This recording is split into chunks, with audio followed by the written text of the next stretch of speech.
रत्नागिरी जिल्हा परिषद आणि 9 पंचायत समितींसाठी झालेल्या चुरशीच्या मतदानानंतर आता बहुमताचा कौल कोणाचा या संदर्भातला फैसला हा थोड्याच वेळात या ठिकाणी होणार आहे। थोड्याच वेळात जिल्हा परिषद आणि पंचायत समितीसाठीची मतमोजणी जी आहे ती या ठिकाणी सुरू होणार आहे।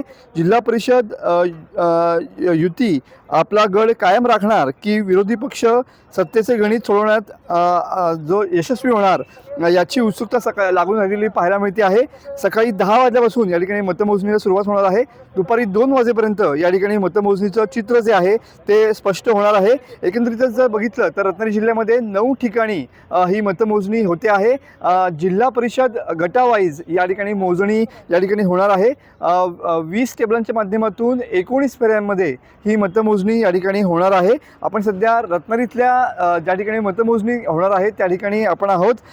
रत्नागिरी जिल्हा परिषदेचा विचार केला तर 56 गटांसाठी 151 उमेदवार रिंगणामध्ये आहेत, तर 112 पंचायत समिती गटांसाठी 321 उमेदवार जे आहेत ते या ठिकाणी रिंगणात असलेले पाहायला मिळतात। एकूण 55.79% एवढं मतदान झालेलं आहे आणि याच मतदान झालेल्या मतदानानंतर आता मतमोजणीचा कौल कोणाकडे असणार याची उत्सुकता लागून आलेली पाहायला मिळते आहे। ज्या ठिकाणी मतमोजणी होणार आहे त्या ठिकाणी सुद्धा पोलिसांचा चोख बंदोबस्त आहे। सर्व तयारी पूर्ण झालेली आहे।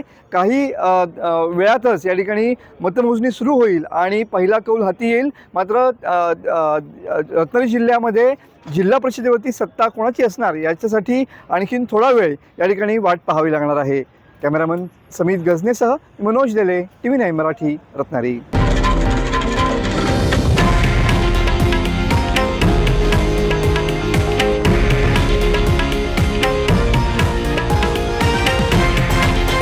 हे आहे देशातील नंबर 1 न्यूज नेटवर्क आणि आपण पाहत आहात TV9 मराठी, एकमेव।